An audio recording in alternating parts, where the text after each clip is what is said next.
Listo. Para la realización del proyecto que tenemos planeado realizar es la conexión de un circuito en serie. Vamos a utilizar 3 boquillas para el circuito en serie, para el circuito paralelo y para el circuito mixto. Necesitaremos también 2 destornilladores, un interruptor y cables para las conexiones.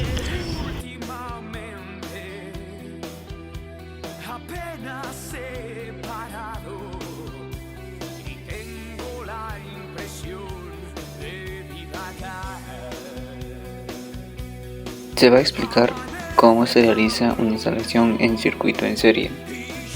Pues los dos circuitos componen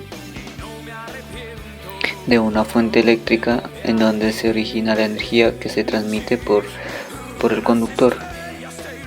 Los terminales o receptores, que son cada uno de los dispositivos conectados en la red eléctrica, los cuales reciben corriente y la transforman en otro tipo de energía.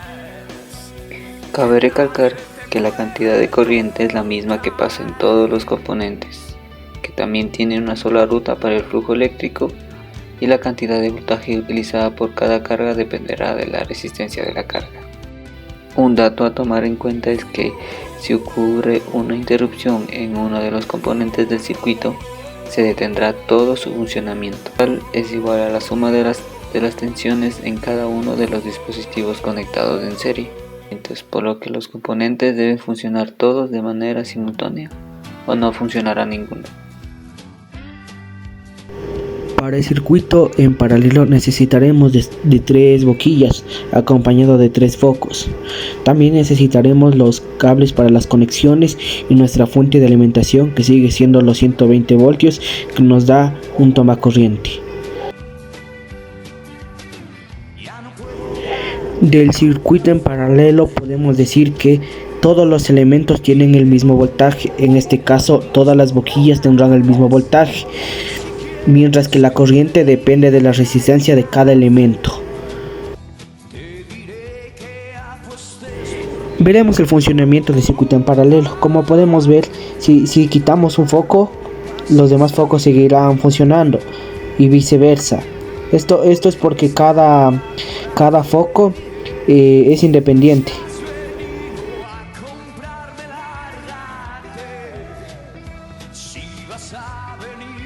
Ahora veremos la construcción de un circuito mixto, que es la combinación de circuito serie y paralelo.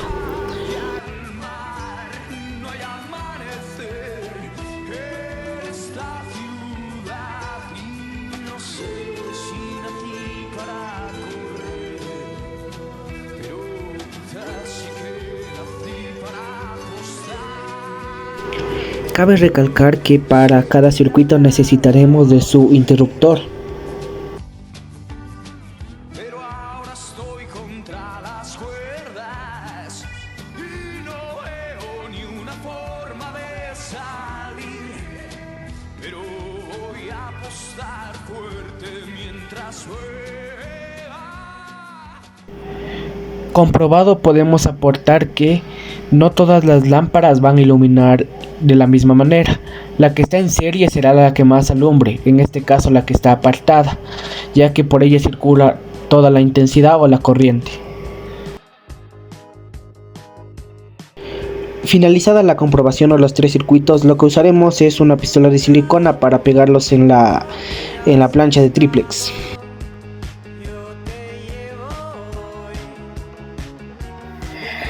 Como conclusión de nuestro proyecto, haciendo énfasis en los circuitos en serie, podemos decir que algo muy importante a tener en cuenta es que debemos tener siempre un elemento activo y 2 o más elementos pasivos. Decimos también que la cantidad de corriente es la misma que pasa en todos los componentes y que tiene solo una ruta de flujo eléctrico. Y decimos que también a mayor valor de voltaje requerimos mayor valor de resistencia. Y los elementos no son independientes, es decir, que cada componente debe funcionar todos de manera simultánea o no funcionará ninguno.